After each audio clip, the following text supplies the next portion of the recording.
sagantaan akkana kun wallahi hin argamu sagantaa bareedduudha sagantaa arrabaan osoo hin taane wal xiqqeessuun osoo hin taane wal tuffachuun osoo hin taane yaada wal jijjiiruudhaan evidence irratti hundaanii ragaa irratti hundaanii yaada wal jijjiiruudhaan wanta qabatama dhugaa jiru waliif ibsuun bareeda jechuudha. Ani fakkeenyaaf amantiin irra jiru anaaf dhugaadha.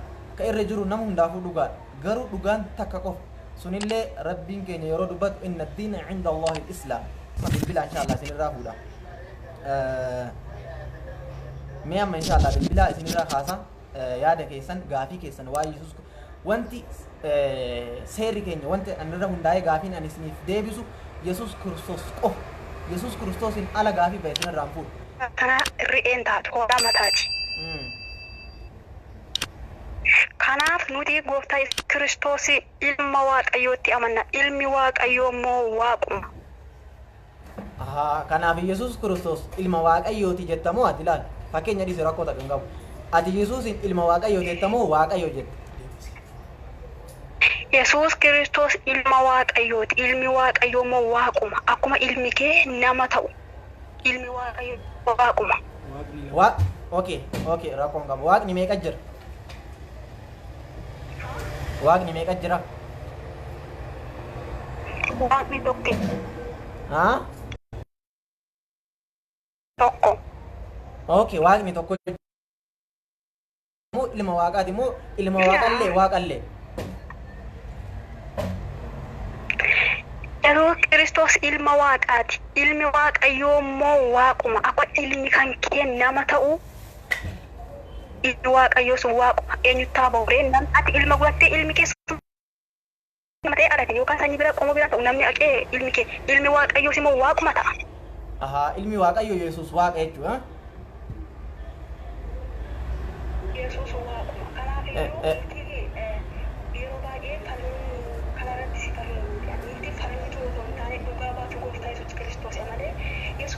Laki Yesuus nama Yesuus akkasini gadi garuu nuti dhugaa baatu isaati. Naagalee ati amma Yesuus Kiristoosin Waaqa jettee Waaqayyo jette miti?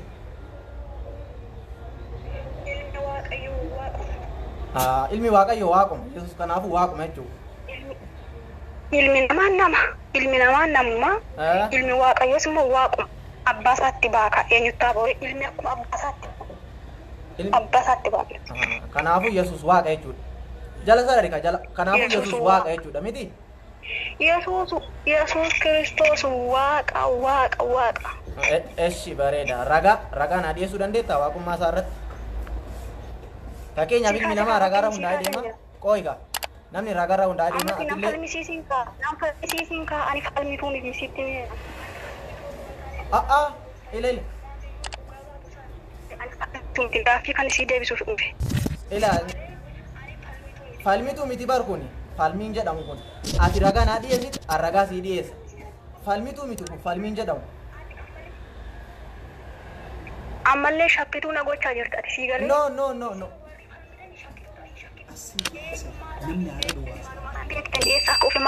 Hin beektani waan ta'eef isin hin shakkitu. Shakkitanii eenyu kun eenyu jettu. Nuti hin shakkina otoo hin taane hin amanna dhugaa baatu isaati malee falmituu miti sii galee naan falmituu. Waan akka sirraa fuudhu. Ilaila falmii jechuufi anamma falmiidhaaf si bilbilamoo dhugaa jiru walii ibsuuf. Ati amma bar kompiira wal bira goonee wangeela irraan amma falmii siin jechuutti hin jiru. Yesuusin Waaqayyo eega jette mee ragaa isaa waaqummaa isaa naa ibsi anilleen fudhadha itti amanna. Ragaa kun falmiin jedhamu bar. Ragaan isaa Yesuus Kiristoos ilaala Waaqa inni ta'uun akkan. Waaqa jenne itti amanne ji'anii kan jennu ji'aniif miti kan agarre waaqummaa isaa agarre. Ragaa naa dhiyeessin jechuun jira bar ragaa. Amanne nu jalaa awwaateetu malee ji'anii fi odeessu amma san ji'anii otoo hin taane waan iji koo arge waan ofii koo ofirra ji'anii miti kan dhugaa baatu malee nama ji'aniittinis immoo argee odeessu ani nama argee ofirratti argee nama hojii isaa argee na gargaaree rakkoo koo keessatti rakkee raana fure. Obboleetti mee qofa dhiifama. Dhiifama kaa? Eshi na dhageeffadhu. Dhageeffadhu kaa? Kan siin jechaa jiru ati wangeelatti amantaa miti? Wangeelli kun Waaqayyo biraa bu'e jettee ni amanta miti? anillee wangeela san fudhachuudhaaf qophiidha. Kanaafuu wangeela irraa bakka Yesuus Kiristoos ani Waaqayyo itti jedhe natti himiisin jechuu jira bara waan biraan jenne. Kanaafuu bakka Yesuus Kiristoos ani Waaqayyo wangeela keessaa naa fidi anillee fudhee akkasitti kiristaanummaa fudhee jechuudha.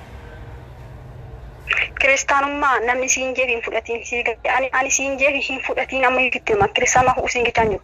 Yoo jeefuu kiristaanummaa qotatee bor namni bayi siin jeef baata. Garuu gooftaa Yesuus Kiristoos yeroo lafarra deddeebi'aa ture ilma namaa jedheetu baartota isaa barsiisaa ture. Maaliif gooftaa Yesuus Kiristoos gad uf deebisa? Hafuura gad uf deebisu qaba.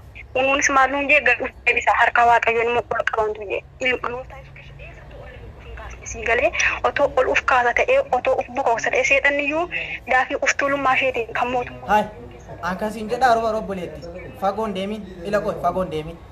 Anaaf si ragaa irratti hundoofne haa deemu. Maaliif addunyaan evidensiitti ajamti waan ta'eef ragaa irra hundoofne ragaa qofa siin jechuu jira bara nama fakkeenya akkana Yesuus achiin ba'ee lafa bu'ee maal ta'ee addunyaarra deemee miti. Yesuus Kiristoos Waaqayyo jette sirriidha ishii sirraa fudhaa bakka inni Waaqayyo jedhe wangeela dhageeffadhu kaa nabaas yaada nabaas wangeela Maatiyos haa ta'u Luqaas haa ta'u Maarqos haa ta'u Timooteos haa ta'u Qorontos haa ta'u Filiphos hanga mul'ate Yohaannisitti Old Testament and the New Testament kakuu moofaaf haaraa keessatti illee haa ta'u fudhachuuf qophiidhaan bakka Yesuus Kiristoos Waaqa itti jedhe wangeela kana silaa itti amantanii wangeelumarraa naaf ibsisin jedhe bara quraana keenya hin jenne bara wangeelarraa bakka Yesuus Kiristoos ani Waaqayyo jedhe naaf tanuma takkatti jechuudha bakka inni ani Waaqayyo yaada biraa keessan deeme. Si falmuufillee hin seenne garuu isin agaatti bishaan naqu waggeeffa usittiin yeroo gooftaa Yesuus Kiristoos ilma Waaqayyooti Waaqayyo biraa ergame ilma Waaqayyooti yeroo isiniin jedhani akkamitti ilma Waaqayyoo ta'a akkamitti ilma Rabbii ta'a jettu ammoo yeroo Yesuus Kiristoos yeroo lafa deddeebi'aa turetti Yesuus Kiristoos ilma namaa ofiin jechaa ture. Eeshi bareeda ragaa isaas hin jedhe baran eesiri dabar akka atitti amantutti nuun amannu bar osoo fakkeenyaaf ati Waaqayyo jedhe anillee Waaqayyoodha wanti wal nu falmisiisu hin jiru. Ani Waaqayyoodha ati Waaqayyoodha ani nama ergamaa Rabbiiteedha. Tana lamaan jidduudha takka dhugaan yookaan keessan yookaan kiyyasan kiyyaaf kee wal bira dhugaa ta'uu hin danda'u. Kanaaf ragaa bakka Yesuus Kiristoos ani Waaqayyo jedhe tanoo qofa siin jedhe bara waan biraa siin jedhe yoo ati dadhabde immoo bakka inni ani ergamaa Waaqayyooti inni jedhe ani kudhansii tarreessa takka lama sadii jedhe bakka inni ani ergamaa Waaqayyooti ani Waaqayyoo miti abbaan na caala bakka inni jedhe si himuu danda'a kudhan takka lama jedhee kudhan lakkaachuu dandeenya. Ani amma kudhan sirra hin fedhu bakka takkatti qofa bakka Yesuus. Ergame abbaa koo biraan ergame kan jedhe anis nan beeka. Egaa beekte Yesuus Kiristoos abbaa biraa eega ergamuu beekte maal godhaa Waaqayyo taanirre wanta isa ergee jirachuu bara.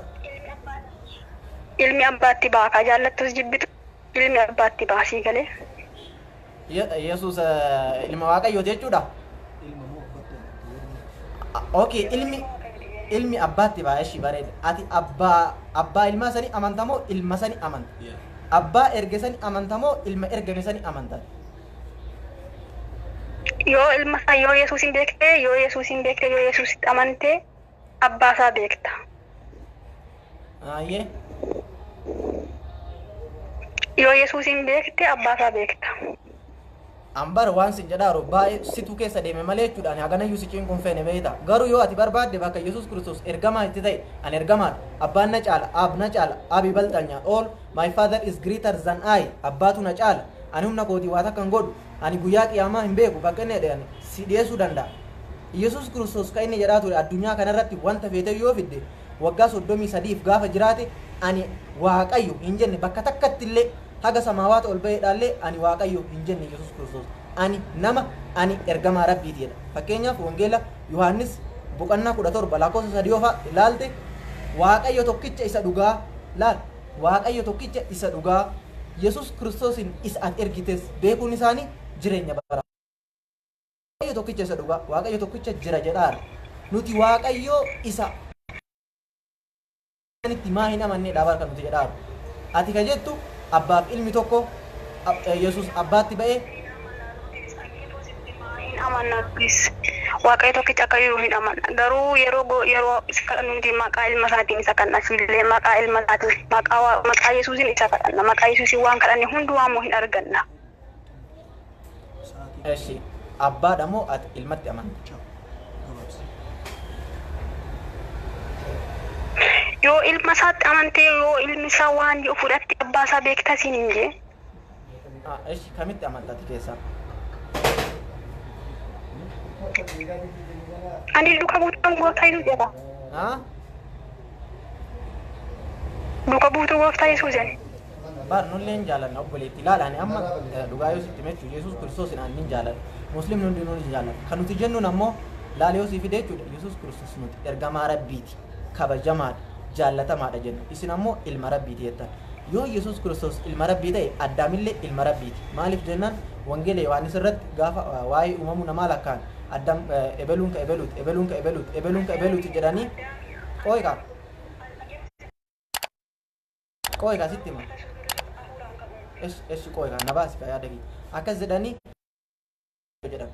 Gara biraa keessatti illee waa'ee yoo beekte waa'ee Solomoon akkuma beektu ilma Daawit maal jedhame ani ilma sirraa argatu ilma kiyya hin godhaa waan inni balleessullee ani halangeedhaan garafee akka inni sirraa godhaa ilma kiyya jedheen Yesuus Waaqayyo eenyuun Solomoonin jechuun ilma Waaqayyo jechuun ilala waan ati hubachuu qabdu son of God yookaan ilma Waaqayyo jechuun ilma Rabbii dhalate osoo hin taane nama ajaja Rabbii guute jechuudha. Laal gabricha Rabbii kan nuti gannu kan nama ajaja Rabbii guute nama wanta Rabbii jedhu jala deemu jechuudha.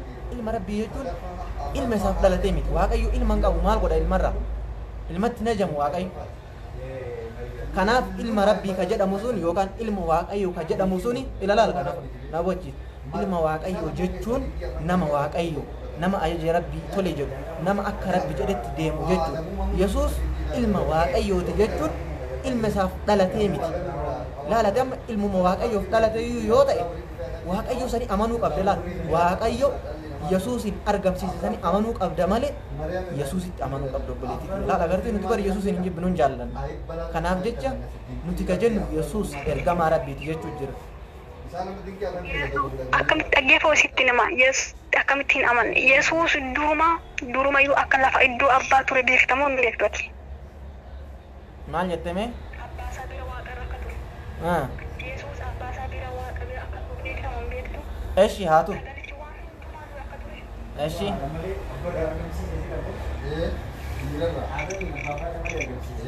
Sagalichi waan hundumaa dura kana iyyuu Yesuus Kiristoos dura abbaa bira ture. Abbaan isaa rakkina nama keessa jiru argee cubbuu namitti kufee argee jireenya barabaan nama qaqqisuuf jecha daandisuuf jecha ilma isaa kana gara biyya lafaatti fide. Ambar ka jedhaa jiru eshi Waaqayyo bira iyyuu haa turu. Waaqayyo waliinuu haa turu rakkoon qabu ila dhageeffadhu ba. Ila ka jedhaa ruban. Gooftaa Yesuus Kiristoos kan fannifame hatee cubbuu go'ee ejjee dubartii namaa irratti qabameetu kan fannifame gooftaa Yesuus maaliif ajjeefame naaf himuu dandeessa? Ila bar ajjeefamuu bira dhaqaan jiru Yesuus nama moo Waaqa? Wanti nuti jedhaa rubar simple way dha karaa salphaadhaan ati Waaqa yoo naan jette ragaa ila kun akkana ragaan wangeela Yohaannis yookaan Maarqos yookaan Timootewos waliin bar baay'ee nonoo baay'ee wal bira hedduu miti. Waaqayyo asumatti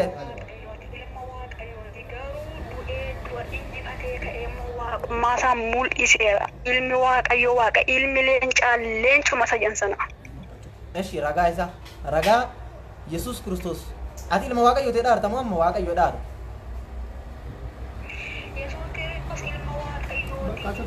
Ilma Waaqayyooti du'ee du'a moo'ee ka'ee immoo mirga abbaatti ol bahee waaqummaa isaa kanaan amanna ilmi namaa du'ee hin ka'u.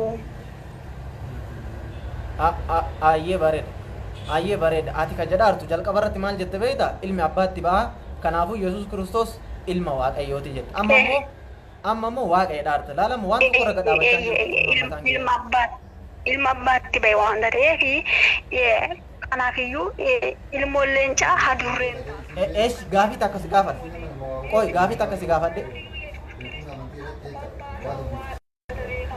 eesh qoy gaafii takka si gaafadhe si gaggeessa abbaa caala moo ilma caala? Maatti? Abbaa caala moo ilma caala? Yesuus ilma Waaqayyooti jette abbaa ba'e jette Waaqayyo ba'e inni kanaafuu Waaqayyo jette abbaa caala moo ilma caala? Kana qofa.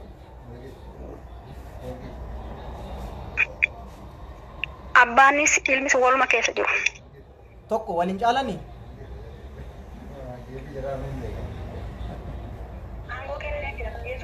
waaqayyo ilma isaa haa caaluyyuu malee aangoo kenneefiira Yesuusiif waan hundumaa kan gochuu danda'u.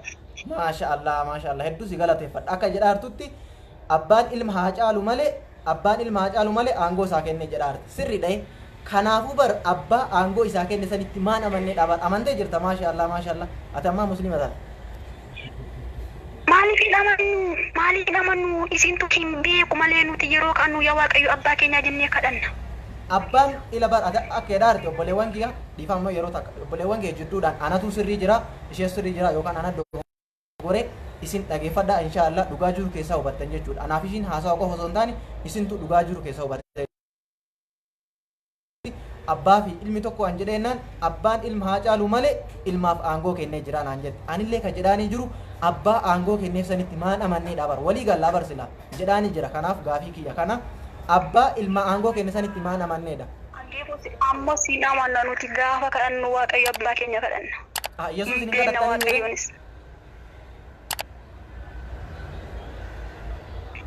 yeroo kadhannu yaa waaqayyo abbaa keenya maqaa ilma kee gooftaa Yesuus hin jennee kadhanna. Walii gallee jirra. Kanaafuu abbaan Yesuus inni caalaa jechuudha mitiire. Maaliif hin caalleere? Galatoomii baay'ee si galateeffadha. Inshaallah galata guddaa qabda. Yeroo biraatti illee hin badini.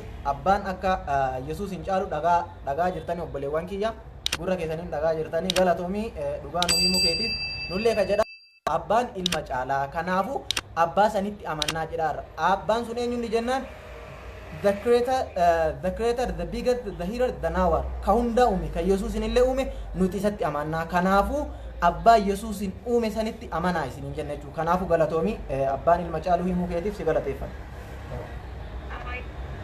Obboleewwan kiyya inshaallah akkuma argaa jirtanitti akkuma dhagaa jirtanitti gaafiif deebii gooneen obboleettiin keenya tun kiristaana asumatti ilmeetti asumatti waaqeetti. Kanaafuu abbaan akka ilma caalu himtee jirti jechuudha. Inshaallah ni irraa.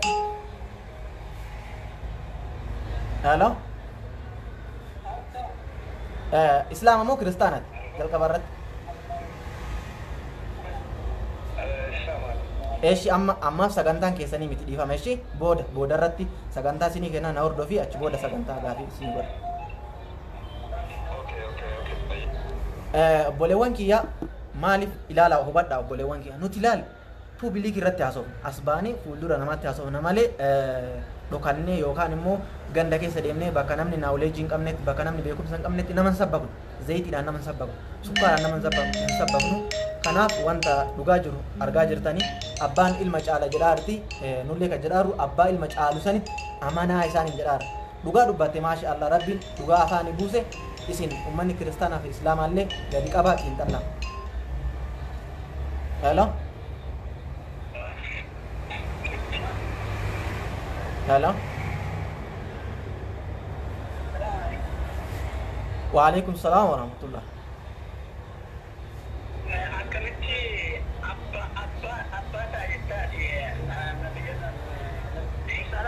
Rabbiin akkamitti abbaa ta'an fakkeenyaaf namni kun hafuuraan uumame. Hafuuraan haa uumamu iyyuu malee inni kun akkamittiin abbaa ta'aa fiiteetoo abbaadha jedhee jarri namnillee jedha. Uumaadha malee akkamitti abbaa ta'uu danda'a hafuuraan haa uumu malee. Ati islaama moo kiristaana?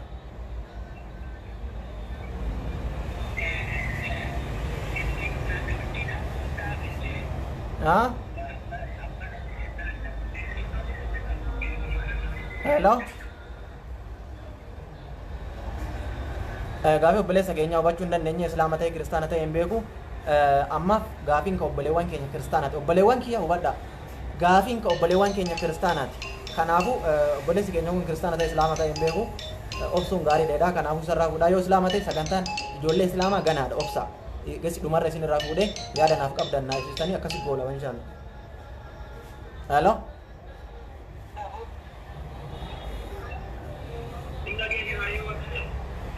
Obboleessa kiyyaati kiristaana moo islaamaa siin jedhee bara.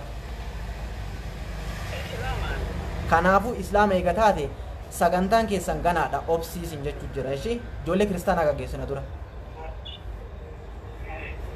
Obboleewwan kiyya ijoollee kiristaanaa gaggeessina ijoolleen islaamaa hin bilbilina taaddasaadha kanarraa fuuna. Hello. Akkami Nagaa. jirtu? Alhamdulillah. Muslima moo kiristaana? Ani kiristaana. Okay, bareeda. Si dhiyeessuu barbaade. Hin danda'ama sirriitti si qeebale. Waa'ee gooftaa Yesuus Kiristooti. Gooftaa Yesuus Kiristooti osoo itti amanuu hin taane nuti akkuma isin ergamaa Rabbii Muhammad itti amantan nuti illee Yesuus Kiristoos itti amannee hordofna malee karaa irra deemu hordofna malee.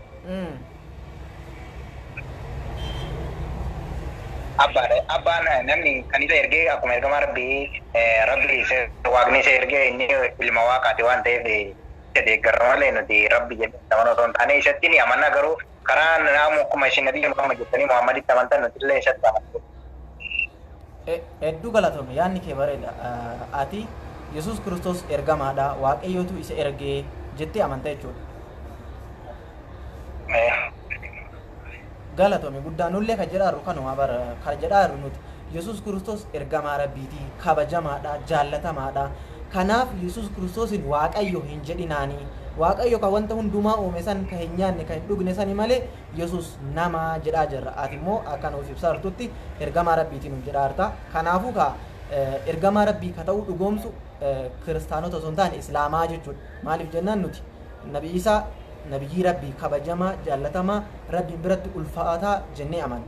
Yesuus obboleewwan keenya immoo tokko tokko Waaqayyoodhaan tokko tokko ilma Waaqayyootii jedhan. Kanaaf ati akka yaada kee na ibsaa jirtutti ergamaa Rabbiitiin naan jedhaa. Fakkeenyaaf amma akka isin Muhammadiin kabajanitti nuti illee Waaqayyo Yesuus Kiristoos jechuudha ilma Rabbii inni kabajnaa karaa inni nu ajajarra ni adeemna. Kanaaf maqaa isaatiin Waaqa ni kadhanna waan ta'eef wanni kun badii maalii qabaa akka maal ta'e amantaan keenya kun amantaa muslimaatiin amantaa keessanii maal wal caaleetti akkanatti gaaffii kana dhiyeessuu dandeessu gurraacha.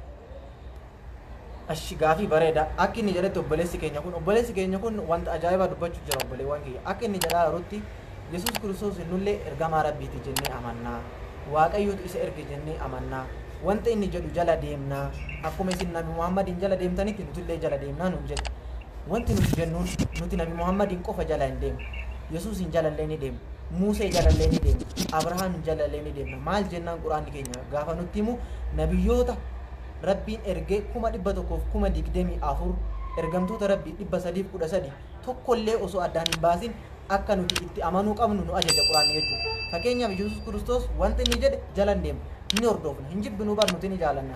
Namni Yesuus Kiristoositti hin amanne nu biratti Islaamaa miti. Sigalee namni Yesuus Kiristoos ergamaa Rabbiiti jedhee itti hin amanne Yesuus Kiristoos namni xiqqeesse nu biratti Islaamaa miti.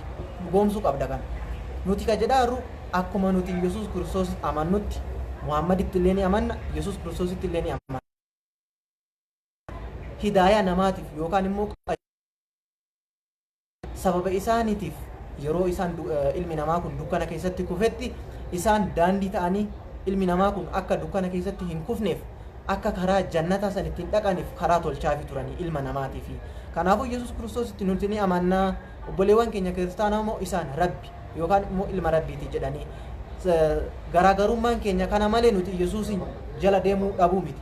Hin jaallanna jala deemna ni hordofna. Akkasitti fudhachuu qabna. Akka waan nuti Yesuusin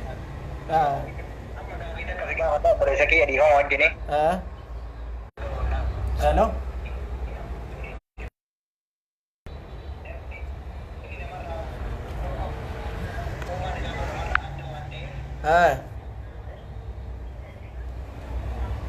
Uumaan isaatu namarraa adda waan ta'eef kanaaf Yesuus Kiristoos akka waaqaatti ilaallaa garuu waaqarra caalchifnee kan isatti amannu nuti maqaa kanaaf akkasitti Yesuus Kiristoos kan hordofnu akkuma isin ergamaa Rabbii hordoftanii amma fakkeenyaaf Nabi Muhammad jira inni hanga yoonaa hin jira kanaaf waan kana keessatti caalmaa kana keessatti maal akkamitti ilaaluu obboleessi keenya gaafii ajaa'ibaa na gaafachuu jira obboleewwan kiyya akki nuun jedhe Yesuus Kiristoos uumaan isaa addaa inni akka namaatti hin dhalanne hafuura qulqulluun dhalatee namni kamiyyuu abbaa fi haadha irraa dhalatee kanaafuu uumaan isaa kun addaa nama ajaa'ibaa kanaafuu akkamitti ilaaltanii nuun jechuu jirtaa miti.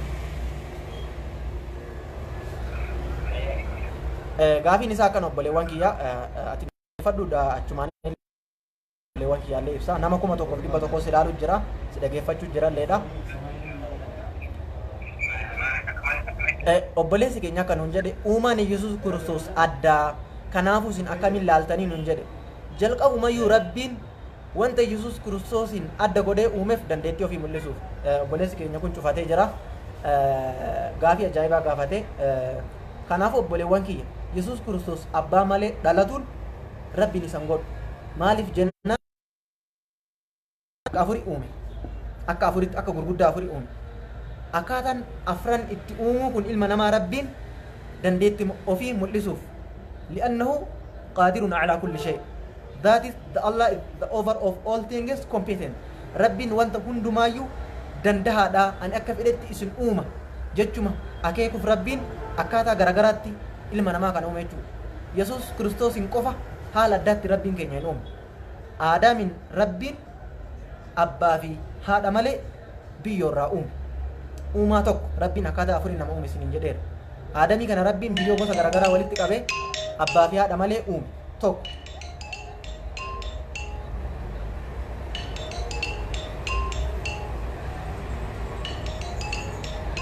keessa ta'a obboleewwan kee nama bilbile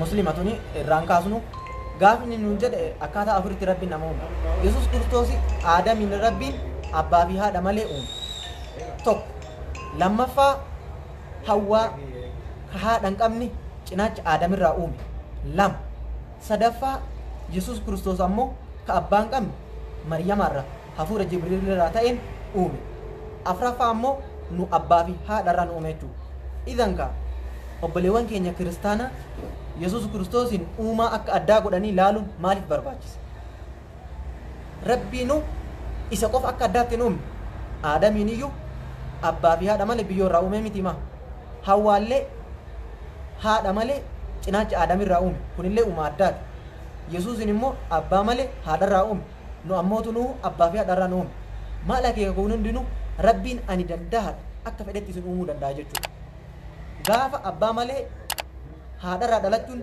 yoo rabbiin nama goote aadamillee rabbi jechuudha maaliif aadam rabbii Yesuus hin caaluyyuu sababni isaas abbaan qabu haadhaan qabu biyyoorraa uumame waan ta'eef rabbiin wanti Yesuusin akkasi uumeef dandeettii ofii mul'isuuf yookaan ani danda'aadha wanta hundarratti beekamu akkasumallee rabbiin maleekaayyuu ifaarraa uume ibliisinallee ibiddarraa uume jechuudha rabbiin akkaataa hedduutti nama uume rabbiin keenya akka takka qofatti osoo nama uume edaa rabbiin kun waayyuu hin danda'u jechuu dandeetta rabbiin gosa garagaraatti godhee si uume dandeettii ofii mul'isuuf warra sammuu qabuuf jecha jechuudha obboleessa kiyya gaafii ati na gaafatteef Yesuus abbaa malee dhalatuun rabbiin isa hin godhuu jechuudha wanti abbaa malee rabbiin isa uumeef ani danda'aadha ani akka fedhetti isin uume jechuu rabbummaan akeekuuf isa abbaa malee argamsiise hawwaallee haadha malee abbaarraa argamsiise aadaam immoo abbaa fi haadha malee argamsiise nu ammootu nuhu abbaa fi haadharraa nu argamsiise jechuudha rabbiin dandeettii ofii mul'isuufi kun deebii keetii jedhee yaada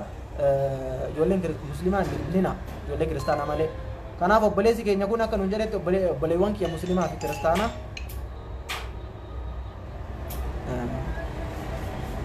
hello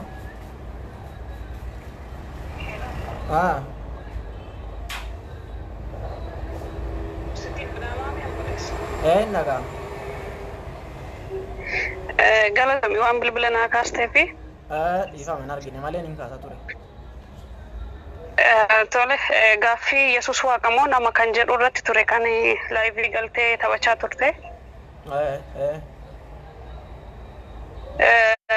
Yesuus nama osoo hin taane ergamaa rabbiiti yeroo namoonni baay'een sammuu dhiphateetii yaanna ergamaa rabbii jechuun akka kadaamaan tokko maadaamiidhaaf ergamtu miti yookiinis immoo namni foonii akka nama fooniidhaaf ergamu miti ergamaa rabbiiti yoo jennu jechuudha macaafa Yohaannis qonnaa 10 keessatti yoo dhaqxee dubbiste kan maqaa koodhaatiin kadhatan hundumayyuu ni argattudha kana jechuun waaqayyo siitiin daayirektii si argata osoo hin taane karaa gooftaa Yesuus si beeka jechuudha bara kakuu keessatti yeroo osoo gooftaa Yesuus dhalatiin dura namoonni cubbuu waan hojjetanii fi namoota sana dhaloonni sun wanta rabbiif ajajamuu didaniif rabbi maal godhe yookiin waaqayyo maal godhe bishaan badisaa lakkiseetu dhaloota sana erga nooyin sagaleen qulqulleessa isinitti dhaga'amaa jira yoo ta'e natti hima. Sirri si dhaga'amaa jira namni si dhaggeeffachaa jirullee nama kuma tokko. Tole kanaafuu maal jedha macaafa Yohaannis boqonnaa 3 lakkoofsa 36 yoo dhaqxee dubbiste Waaqayyoodha. Biyya lafa waan jaalatuuf tokkicha ilma isaa dabarsee kennedha. Waaqayyo tokkicha ilma isaa dabarsee yoo jedhu tokkicha ilma isaa jechuun gooftaa Yesuus Kiristoos ilmoon leencaa ilmoon hoolumadha malee wanna biraa alatiin dura ergamaan Rabbi biraa yookiin Mikaa'el Gabriel wanneen jedhaman kun ergamaan kun gara durbee Maariyaam dhaqee ati Hafuura Qulqulluudhaan guutamte mucaa ilmaa ni deessa Amaanu'eel jette yookiin immoo fayyisa biyya lafaa ni jetta jedhee ergamaan Maariyaamitti dubbateetidha. Durbi dingaan akkamittiin da'uu dandeessi? Ani koo dhiiran beeku yeroo isheen jettee ergama sanaadhaaf deebistu innis akkas jedhe. Ati Hafuura Qulqulluudhaan guutamteeti keessa jedheetti dubbate fooniin dhalate osoo hin taane ufaan dhalate. Keessatti yoo dhaqxee dubbistu jechuudha. Ati amma dhiifama guddaa wajji waan asiin jedhu ka amma Waaqayyo tokkicha ilma isaa waan jaallatuuf jecha Waaqayyo biyya lafaa waan jaallatuuf jecha tokkicha ilma isaa biyya lafaatiif dabarsee kenna. Kaateettu kun asaayitiin akka yaadutti wangeela Yohaannis boqonnaa 3 lakkoofsa 16 miti. Boqonnaa 3 lakkoofsa 16 ni beekaa itti fufeessu. Yohaannis akkamittiin Yesuus foon uffatee akkamittiin kan durbee Maariyaam dhalate yoo jechuu barbaadde gaaffisitti ta'e immoo macaafa Yohaannis boqonnaa 1 irratti sagalichi jalqaba waan hundumaa dura turedha. Sagalichis Waaqayyo ture. Waaqayyo bira ture. Sagalichi ofii isaatiiyyuu eenyu ture? Waaqayyo bira ture jechuudha. Ammallee Hafuura Qulqulluu warreen jedhan kan adda baastee beekumsa jiraata. Namni akka Koi me dhiifama yeroo takka akkaataa dhalachuu isaa irratti nuti shakkii hin qabnu quraanillee wangeellee dhufana dha rakkoon qabu akkaataa dhalachuu isaa irratti wanti nuti shakkinu yookaan immoo rakkoo takka qabu kan siin jedhaaru Yesuus waaqamoo nama yookaan waaqamoo ergamaa Rabbiiti jetta atakka keetitti jechuudha. Yesuus ilma Waaqayyooti. Na dhaggeeffadhu. Ergamaa Rabbiiti isa jettu ko dirama siif kaaseen jira. Ergamaa jechuun akka ati fakkeenyaaf amma nama tokko osoo qacaarte of jalatti nama sana akka ergattu yookiin akka miindaadhaan ergattu osoo hin taane digalee wanta abbaan keessiin jedhu wanta ati ajajisan nama siif raawwatu yookiin akka kee osoo hin taane kan Hafuura Qulqulluu ilma abbaa ta'uudhaan kan yookiin immoo jarreen kun tokkodha. As dhaggeeffadhu. Ani fi abbaan tokkodha. Macaafa Yohaannis boqonnaa 3 keessatti dhaqee dubbifadhu. Ani fi abbaan tokkodha jedha. Digalee abbaaf ilmi tokkodha. Abbaa fi tokko suutame abbaa fi ilmi tokko jette.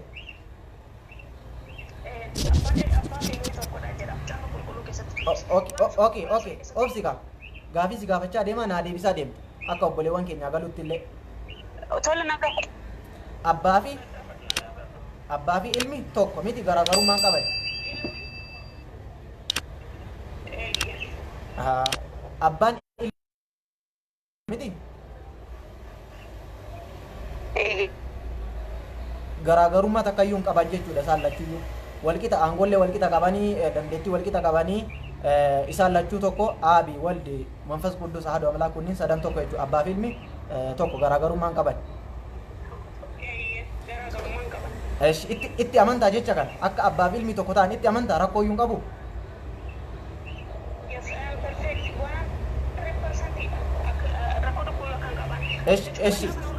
Isa paastarii fi nabiyyiin isa minaamin jedhu isa lallabdoonni akka namni akka qofa akka keetii jedhu osoo hin taane isa macaafni qulqulluu jedhu na hordofa. Macaafni qulqulluun abbaa fi ilmi tokkodha jedha. Hinkichi waan tokkollee wanta jijjiiruu hin jiru jechuudha. Gaaffii kee ammallee yoo qabate itti fufu. Eshi koo eeganaadha kanuma keessaan fagaati. Naa obsitti koo dhaggeeffattoota waa ibsuu barbaada. obboleewwan kiyya akka dhagaa jirtanitti wanti isheen naan jetti abbaa fi ilmi tokko garaagarummaa hin qabanii wal qixaa naan jetti itti amantaa jennaan eeyyee itti amanaa wangeela jedha waan ta'eef abbaa fi ilmi tokko garaagarummaa takka yoo qaban aangoo takka qabanii naan jetti inshaallah ani immoo itti fufee jechuu gaafii kiyya abbaa fi ilmi tokko naan jette mini eshi wangeela Yohaannis boqonnaa 14 lakkoofsa 28 naa dubbisi.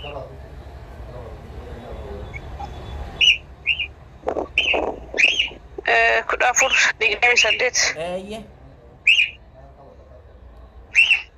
Amma ida as dhaggeeffatu amma nan adeemedha deebi'ees isin bira nan dhufa jedhe akkan isiniin jedhu dhageessanii otuu na jaallattu taatanidha waanan gara abbaa dhaquuf hin gammaddu turtan abbaan ana caala'oo jedha. Qoy ka obsi ka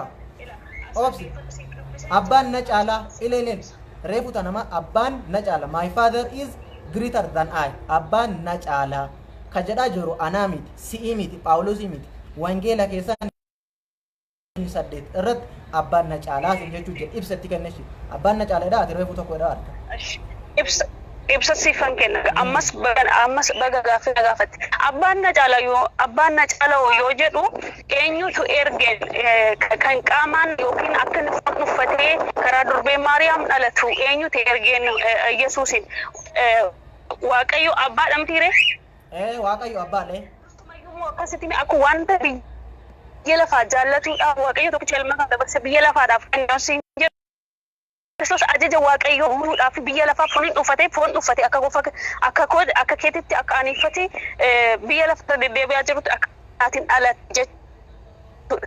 Akkaataan itti dhalate immoo yaada Waaqayyo guutuudhaafidha jechuudha. Kanaaf iyyuu ajaja Waaqayyo ajaja abbaan isaanii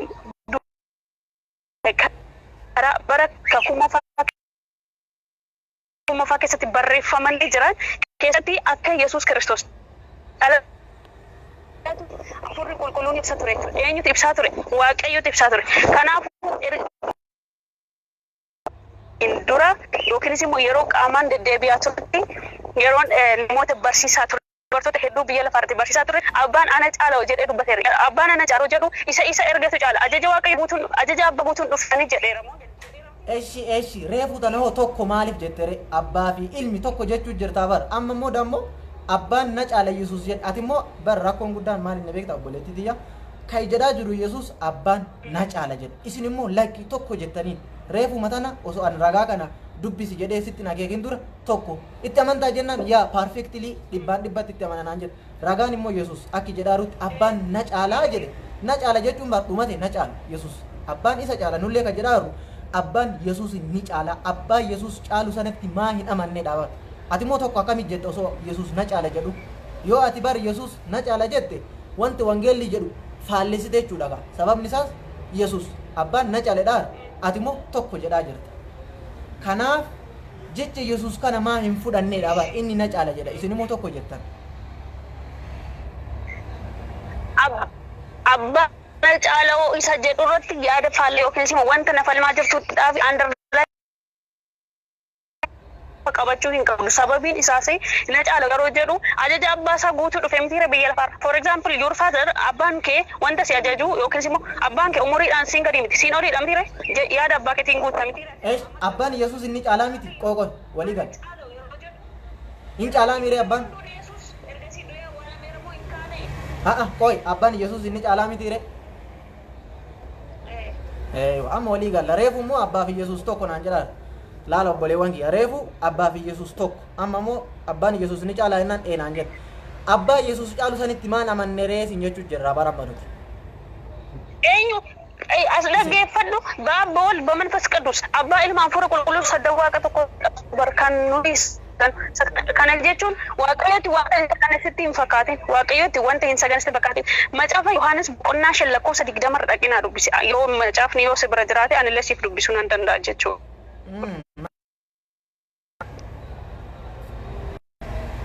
Ati bar osoo achi nagin iyyuu dhageeffadhu osoo achi nagin osoo achi nagin osoo achi nagin wanta ni bira sin dabarsine tokko maali beekta osoo achi nagin abbaan Yesuus akki jedhaa obboleettii walii galaa deemu abbaan Yesuus na caala jedhee jira miti ni fudhatamoo hin fudhattu akka abbaan Yesuus hin caaluun fudhatamoo hin fudhattu. Macaafa qulqulluu irratti hundaa'ee nan fudhadha. Jecha kee osoo hin taane macaafa qulqulluu irratti hundaa'ee nan fudhadha. Isa macaafni. Eshi bareeda. Mee jidduudhaan dhaabadhu. Obboleewwan kee akka argaa jirtanitti obboleettiin teenyatuun jalqaba irratti abbaaf ilmi tokko jedha arti waliin caalan jennaan eeyyee waliin caalan naan jette. Amma immoo ragaan eeree fi jennaan hin fudhatta jennaan hin fudhadha naan jette. Ragaa nu baateerti haa galatoomtu abbaan akka Yesuus caalu abbaan Yesuus inni caalaa aabi waldi manfas quddus wanti jedhamsun wanta sammuu keessa lafa kaayaa jennaan maaliif hin jiru wangeelar aabi waldi manfas quddus ahadu amlaak wanti jedhamu hin jiru wangeelarraan agarre bakka takkatti illee abbaaf ilmi akka tokko hin taane Yesuus Kiristoosii fi abbaan qabu yoo xiqqaate ragaa shanii ol si era obboleettiti atillee nu amantee jirta waan ta'eef galatoom kanaafuu abbaa Yesuus erge san abbaa wanta hundumarra danda'a ta'e sanitti maa hin amannee jechuu jirra nuti amma gaafiin keenya yeroo hedduu kana malee nuti Yesuus hin jibbinu. Eshi ammallee galatoomee bakka macaafni jedhu san siif hin dubbisaa ammallee na dhaggeeffadhu. Bakka as dhaggeeffadhu macaafa Yohaannis boodallee dubbisuu ni dandeessaa yoo si bira jiraatillee dubbisuu ni dandeessa. Macaafa Yohaannis boqonnaa 5 lakkoofsa 20 okay as dhaggeeffadhu lakkoofsa 20 siif hin dubbisa abbaan Turkii keessa na baase waan ta'eef siif amma kun neetworkii deebi'eera waan ta'eef neetworkii keessa na baase ishii waan biraan se'e kan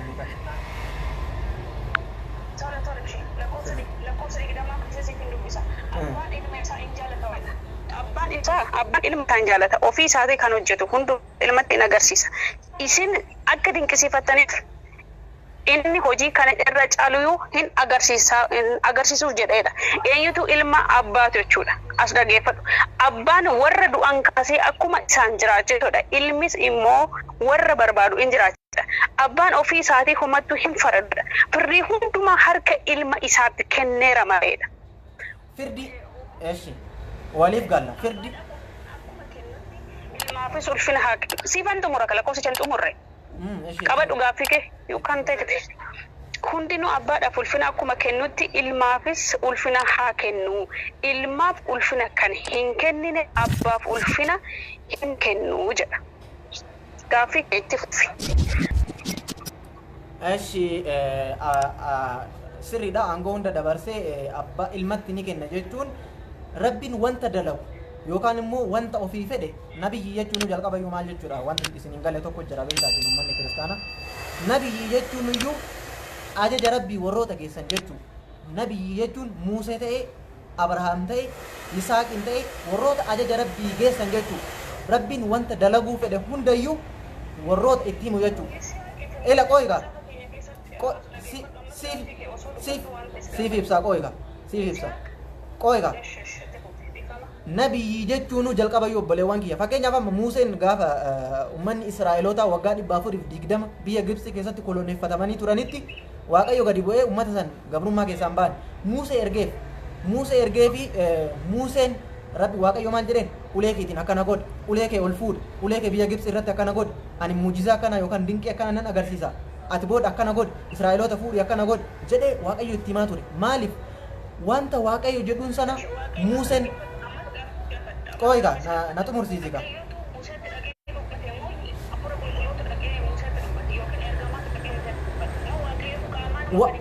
Waaqayyomatu daarektiliidha malee hafuura qulqulluu miti yeroo sana nabiyyoota kaawwan hundayyuu Gabriel yookaan Jibriilittuu itti geessaa ture amma sagantaa san keessa na seenaadhaaf kaase malee jechuudha waa'ee Muuseetti hin jiru maal jechuu barbaade bakka sanatti wanta dalagu hundaa Waaqayyo nan mul'isa jechuun sirriidha Yesuus Kiristoos yoo ragaa kana fudhatte jechuun wangeela Yohaannis 5:30 naa dubbisime shiyam deebii ati amma dubbisteef sii taa'ee yaada 5:30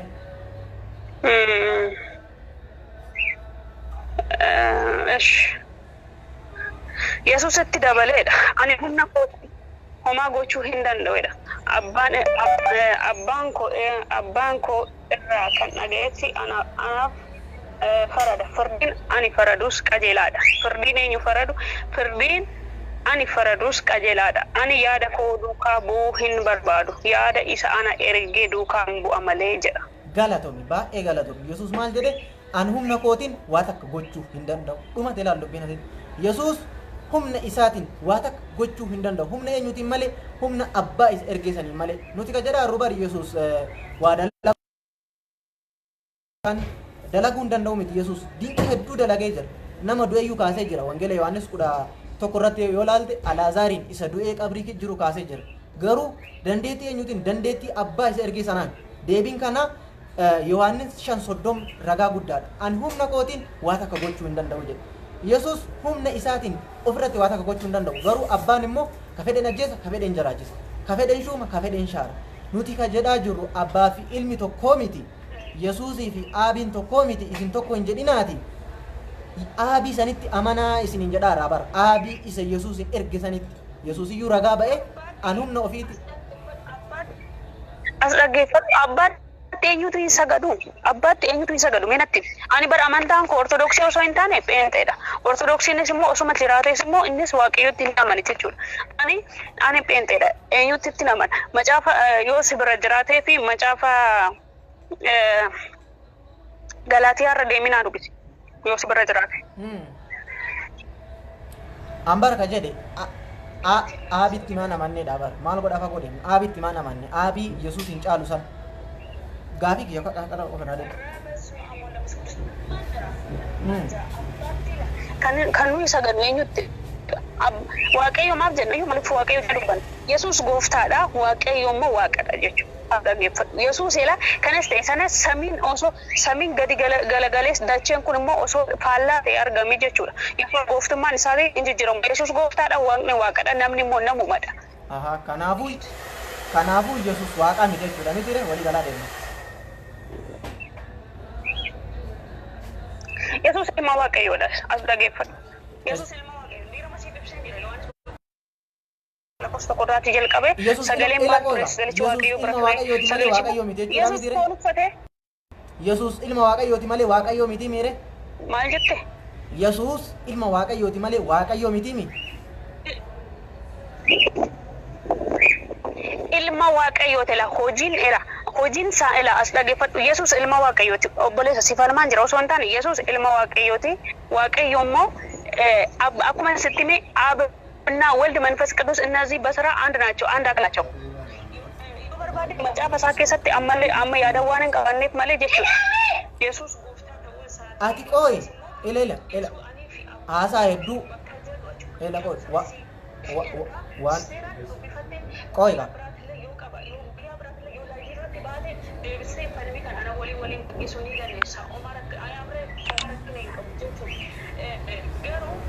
Abbaaf ilmi ijaarra kun ammas wanti sitti ma jiru abbaaf ilmi ijaarra kun maalidha?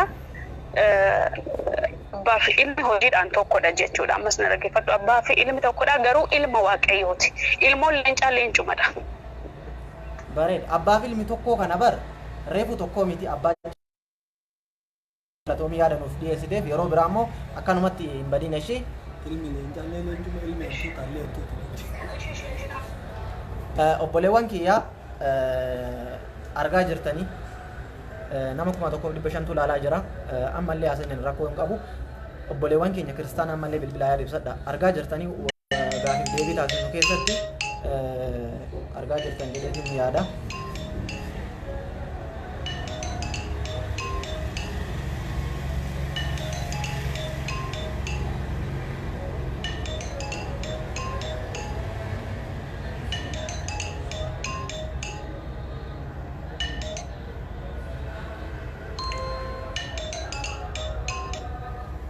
hello.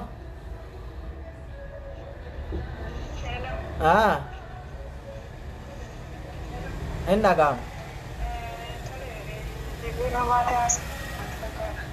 Reefu immoo neetworkii keessaa si baase gara biraatti akka hin yaadne.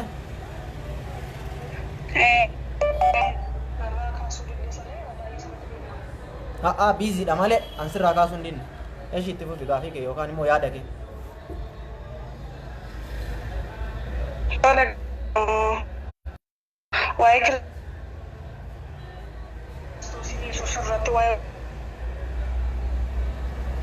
Sagaleen keen jijjiita. Sirreessime.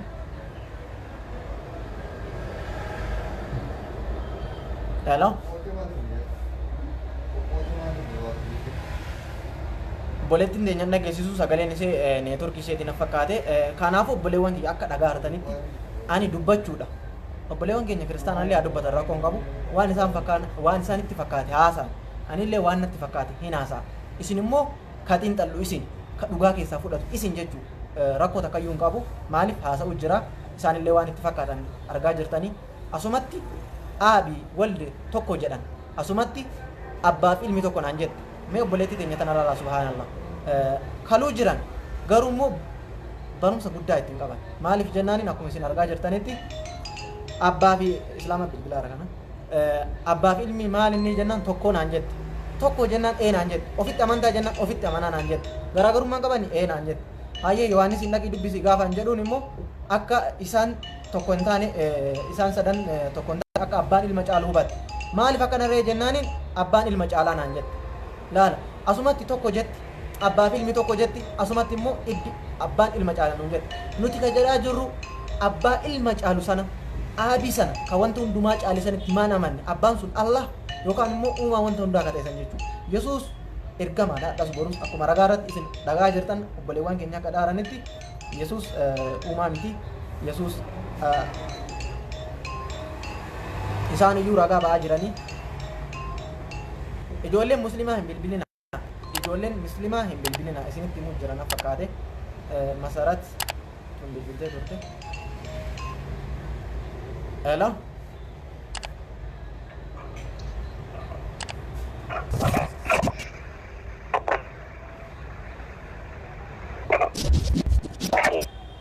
Hello.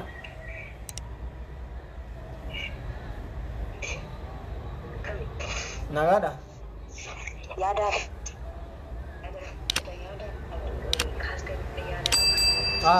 Yaada ke dia fadora kau kau. Yaanan isin jedhe ati dura ortodoo ture ammaa gara musliimaa fi jette gaa.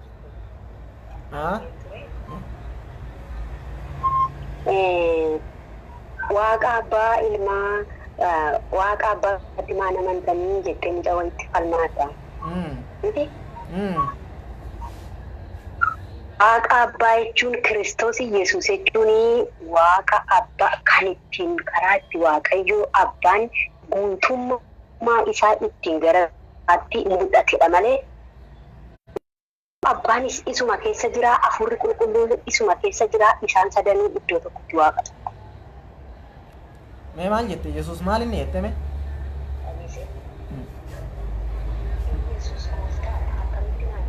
Waaqayyo. Waaqayyo.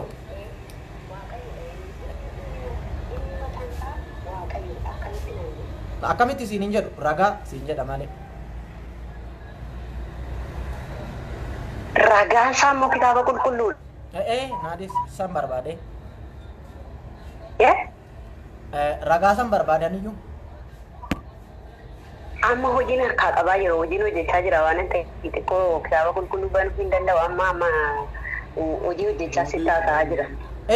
Rakkoon qabu haguma beekturraa ragummaa isaa haguma beekturraa rakkoo takka qabu. Ragaa takka qofa naa'ee takka qofa shanii miti lamaa miti sadii miti takka qofa takkaa san kan Yesuus Waaqayyo ta'uu ibsitu.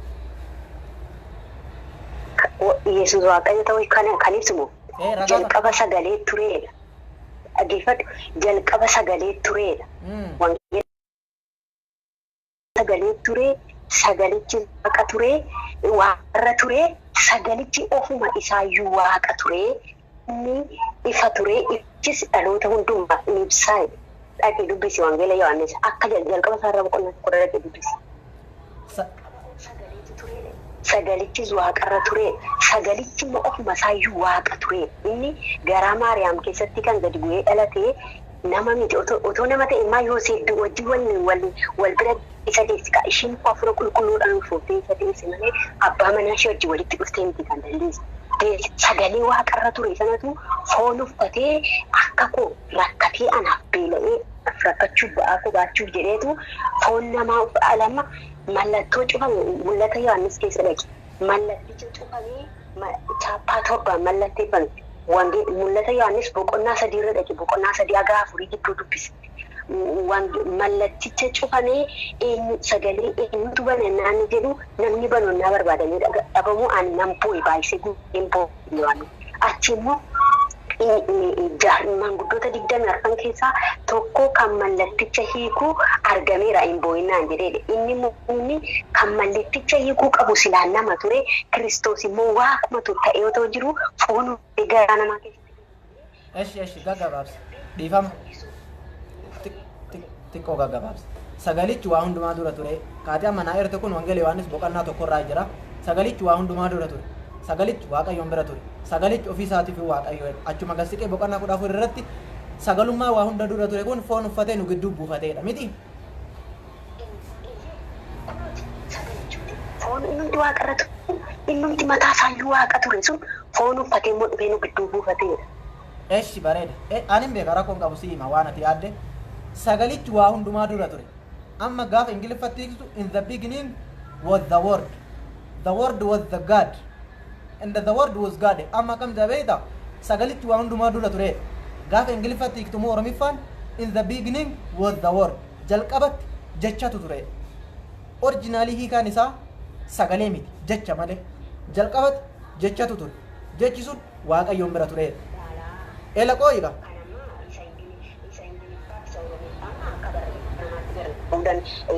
Akka sanni itti katabetti yoo ta'e malee inni akka asirratti immoo akka kana jedha. Eshi rakkoon qabu. Kanaafuu sagalichi sun Waaqayyo jechuudha. Sagalichi foon uffate sun Yesuus jechuudha miti. Edda du'e immoo akkamitti kaa'aree osoo nama ta'e. Eshi obsi amma. Akkana jedha laala Maatiyos boqonnaa 11 lakkoofsa boqonnaa 21 lakkoofsa 11 irra maal jedha beekta? Raajii jedhameera akkam jetta reetam. Raajii Yesuus nama Naazireet jedhameera. Raajii nama Naazireet.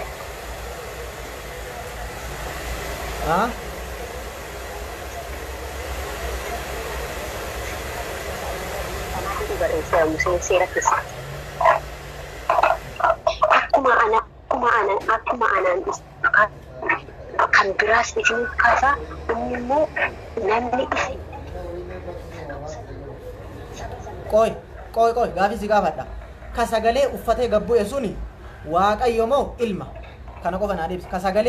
Ka sagalee jalqaba ture. Ka foon uffatee Maariyaam irraa dhalate sun Waaqa moo Yesuus? Yesuus immoo ilma Waaqaati. Ilma Waaqaati moo Waaqa?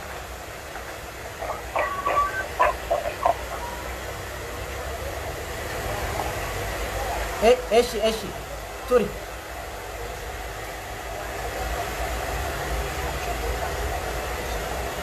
Eshi akka obboleettiin deeman kun jedhaartutti Yesuus jalqabumayyuu Waaqa garuu ammootu nuhu Maariyaam irraa foon uffatee nuuf jecha gadi bu'ee qooyiga gadi bu'ee mul'atee nuun jette akka jedhaartutti ka gabbu'ee mul'ate sun Yesuusii Waaqa garuu foon uffatee nama ta'ee nuun jette. Ayyee bareeda. Yohaannis 3:16 irratti immoo maal jedha beekta? Yohaannis boqonnaa 3 lakkoofsa 16 irraa maal jedha beekta? Yohaannis boqonnaa 3 lakkoofsa 16 irraa maal jedha beekta? Waaqayyo biyya lafaa waan jaalatuuf tokkicha ilma isaa dabarsee biyya lafaatii kennee jedha. Ilaalaat Waaqayyo biyya lafaa waan jaalatuuf ooyiga obsi. Waaqayyo tokkicha Waaqayyo biyya lafaa waan jaalatuuf tokkicha ilma isaa dabarsee biyya lafaatiif kennee jedha. Kafoon uffatee dhufe sun Waaqa jedha argata. Asis Yohaannis 3:16 irratti ilma Waaqaati jedhaa jira. Duuba waliin faalleessu. Qoyyaa dhaggeeffadhu gaachirratti siin leeyda. Ilma Waaqaati kan innaa jettu ilma Waaqaati waaqummaan isaa immoo iddoo kamii seete? Karaa isaa taphanuudhaan Waaqayyoon ilma isaa erge sun wanta hundayyuu dabarsee harka ilmaatti kenne.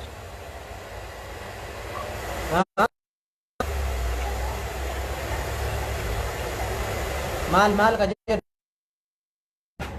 Jalaa gashi barreessa biroota barreessi. No, kasiin jedhaa rubar.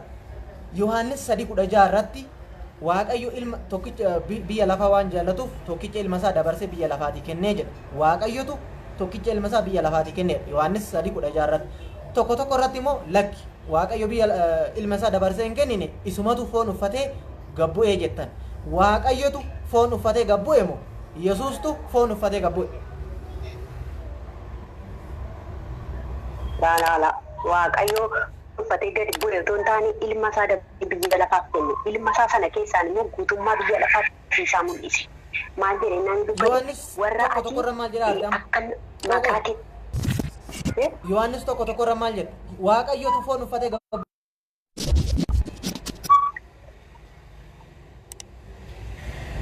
Beeffadhu qaba. Xiqqoo sagalee kibbadaan itti dhaga'amu. Yohaannis tokko irra maal nan jette beekta? Sagalichi waa hundumaa dura ture, sagalichi waaqayyoon bira ture, sagalichi foon uffatee gabbu'ee jedha. Sagalichi foon uffate sun eenyu naan siin jenna? Waaqa naan jetta. Yesuus jalqabumayyuu waaqa foon uffatee gabbu'ee naan jetta. Waaqa naan jetta. Yohaannis 3:16 irratti ammoo ilma isaatu gabbu'e malee waaqaa miti jedha. Waliin faalleessuus hin jedha. Ilma isaati immoo waaqa gabbu'e.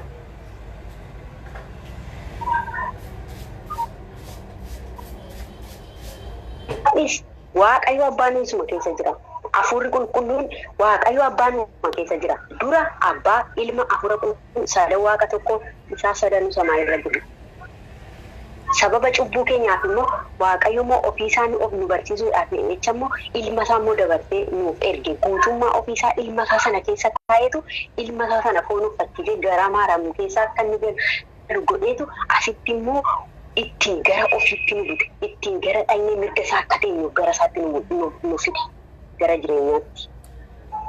Bara akkasiin jedhaaru Yesuus waaqayyoo miti isin jechuu jira bara. Ragaan inni akka waaqayyoon hin taane hedduutu jira. Fakkeenyaaf Yohaannis 17:3 yoo dubbiste Yesuus maal jedhe? Waaqayyo tokkicha beekuu fi ana Yesuus isaatti argite beekuun jireenya bara baraati jedhe. Inni waaqayyo yoo ta'e waaqayyoon tokkichi inni Yesuus jedhu sun kamiin? Inni yoo waaqayyoon ta'e waaqayyo tokkichadhaa ture Yesuus.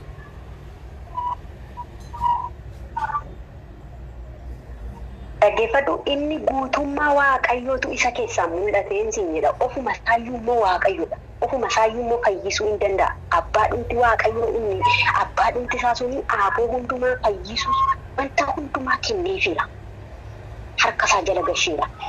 Biyya lafaatti waaqayyootu harka isaa jala galchee miire turi waaqayyootu harka isaa jala galchee mi? Kanaafuu waaqayyo aangoo Yesuus harka isaa jala galchisan itti maan amannee jennaa barnoota yeroo hedduu.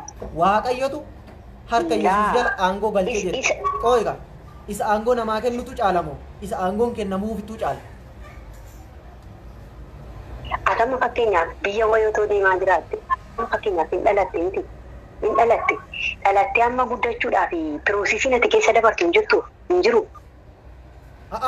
Waaqayyoof nama walitti mul'isin waaqayyo piroosesii takka hin barbaachisu waaqayyo jiraataadha jalqabumayyuu.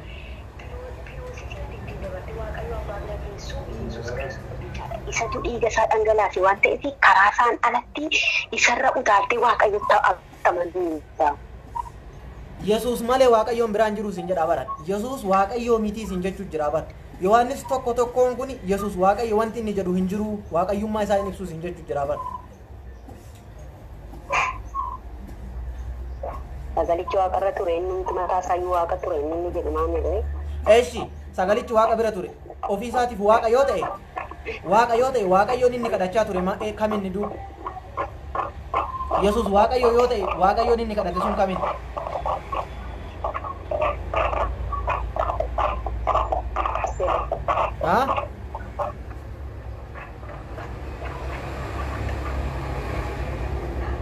Boleewwan kiyya biraa bilbilaame boleettiin teenya akka dhaartanitti Yohaannis tokko nu dhiyeessite. Yohaannis tokko ani waaqayyo waan jedhamu hin jiru. Asumatti sagalichi wanta hundumaa dura ture foon uffatee nu gidduu buufatee jira. Yesuustu waaqa ture garuu immoo foon uffatee Yesuusin kun foon uffatee nama ta'ee nuun jedhan. Yohaannis 3:16 irratti immoo lakki Yesuus foon uffatee wannoo hin taaneeti waaqayyo gadi hin buuneeti ilma isaa ergee jedhan. Yohaannis tokko ka waaqayyo foon uffatee dachii kana gad dhufe jedhan qabanna moo lakki ilma isaa waaqayyo erge ka jedhan qaban? Kam qaban? Ofumaa wal faalleessa. Lammaffaa Yesuus waaqayyo yoo ta'e waaqayyoon kadhachaa ture. Yohaannis Maatiyos boqonnaa 26 lakkoofsa 36 43 yoo laaltan Maarqoosiin keessatti yoo ilaaltan akkasumallee Yohaannisiin keessatti yoo ilaaltan bakkoota hedduutti Yesuus Kiristoos Luqaasiin keessatti illee yoo ilaaltan Yesuus Waaqayyoon kadhachaa ture. Ibroota boqonnaa 5 lakkoofsa 7 irratti illee Waaqayyoon kadhachaa ture jedha Yesuus wangeelli. Duuba inni Waaqayyoon yoo ta'e Waaqayyoon inni kadhatu sun kamiin?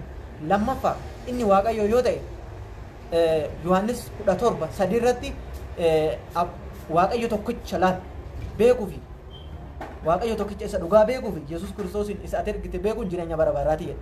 Inni Waaqayyo yoo ta'e Waaqayyo tokkichi Yesuus jedhu sun kamiin? Hin jiru hagammaa gaafannee deebiidhaan.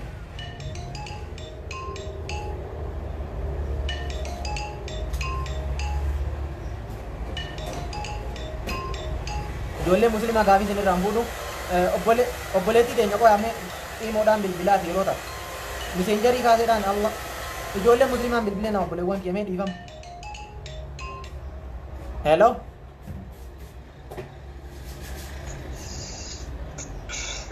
Hello.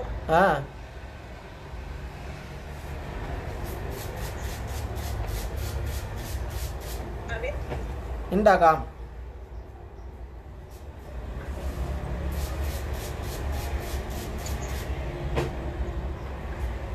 Lakkoofsa kana liifii wayii irraa fuudhee ture ishee.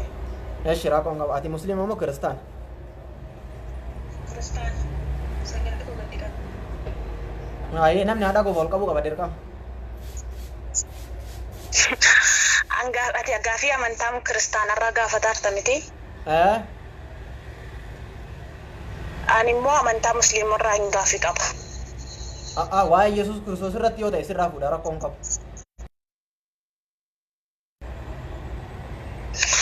Gaafiin kan kooti jechuudha. Waa'ee Yesuus Kiristoos irratti yoo ta'e rakkoon qabu. Waa'ee Yesuus Kiristoos irratti yoo ta'e sirraa fuudha. Garuu sagantaa kanaan ala yoo baate sirraan fuudha. Maaliif sagantaadha waan ta'eef? Amma fakkeenyaaf yaani barsiisaan tokko yaani gaafii abbaan barsiisan dandeegaa barataan dandeegaa waan barbaade gaafachuu mirga hin qabu. Hin qabu. Sagantaa addunyaa irratti hordofi bakka feete deemi. Sagantaa feete irratti gaafii sagantaan alatti sin gaafatan. Barsiisaa yoo barsiiseyyuu sagantaa isa si gaafata. Sagantaan alatti hin fuudhu. Amma waa tokko sitti obboleessa amma ijoollee kiristaanaa keessa gaafii isaanii sirratti sin jira isaanis amantaa musliimaa kana yookiin akkuma keenya kiristaanaa amantaa musliimaatti ibsite miti yaadde. Kanaafuu wanta achi keessatti gaafii nati yoo gaafadhe yoo dhugaafsa moolaan adda barii hin danda'u. Hin dandeetta garuu sagantaa miti. Maaliif hedduu uummanni gaafii na gaafachuu jedha waa'ee Yesuus irratti waan ta'eef yeroo biraatiif gaafadhu yeroo biraatiif kaachuu dandeessa gaafii. Ati maal irratti gaafii qabdu? Gaafii maal irratti qabdu? Obboleewwan kiyya namni biraa bilbilaa maaliif jennaan obboleettiin teenya tuni waan biraa gaafachaa jirti. Maaliif sagantaa malee deemuun hin ta'u waan ta'eef sagantaa mucattii nashii dhangiyaa jettu takka hin bilbilaa fi qo'amee miseenjariin hagammaa immoo isiin agarree ani hin beeku eega gaatamaa naan bilbileetti. Hello.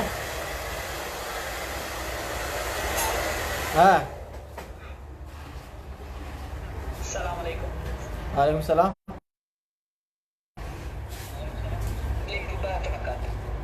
Islaama yoo taatan immoo sagantaan keessan ammaa miti xumuruuf jedhaa sagantaa dadhabeera waan ta'eef sooma afaanii qaba. Xiqqoo ijoollee kiristaanaa nama lama akkas gaggeessee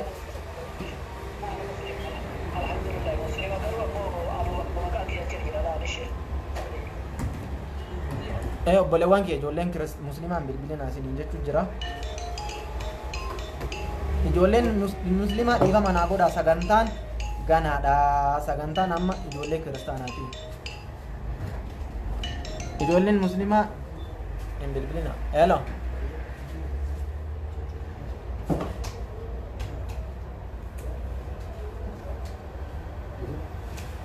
Silkiin obboleessa keenyaan dhagahamu islaama ta'e kiristaana ta'e hin beeku. Obboleewwan kiyya sagantaa irratti hundaa gaafadha. Ani isinii deebisuu hin danda'a garuu mucattii takka bilbiluu barbaade dhiifama.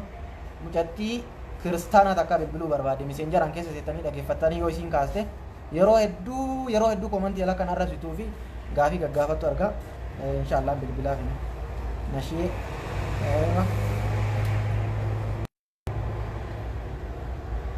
kunoo bilbilaa fi laala jara bilbilaa fi jira kunoo yoo kaaste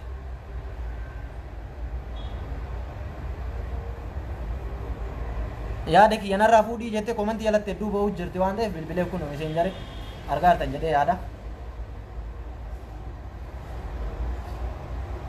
kunoo bilbilaa fi jiraa hin seenaa hin kaastu immoo yaada kiyya narraa fuudhii jettee yeroo komantii jala argaa jira as duraallee komantii irratti yeroo hedduu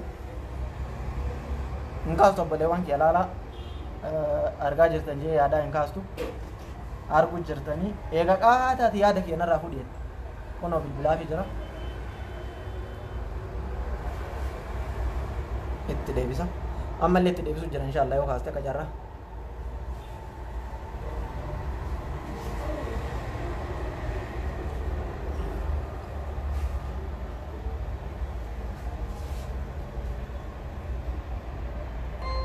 in kaastu obboleewwan kiyya akkuma isin argaa jirtanii mucattiin tuni kiristaanaa yeroo hedduu mee dhugumaan dhiira narraa fuudhi sagantaa kiyyaa yaada jijjiirachuu fedha Yesuus Kiristoos waaqa akka inni ta'e kunoo ragaa sitti dhiyeessanaan jette an bilbilee fi yannaa yeroo lama bilbilee fi hin kaastu yoo isin naa bilbilte jalaa kaasaa hin dhageeffatan inshallah obboleewwan kiyya yeroo obboleewwan keenya ijoollee kiristaanaa nama takkaa lamarraa yaadan fuudhaa achi boodan goolaba eenyu ijoolleen kiristaanaa mee komentii jala deemtanii barreessitan kunoo imoon kiyya isin bira jira waan ta'eef bilbilaa isinirraa yaada fuudhaa obboleewwan kiyya inshallah mee ijoolleen amma ijoolleen kiristaanaa garuu naaf fakkaate ijoolleen muslimaa mee yaada qabdan yaada naaf qabdanii yookaan immoo inshallah akkasitti goolabuuf jira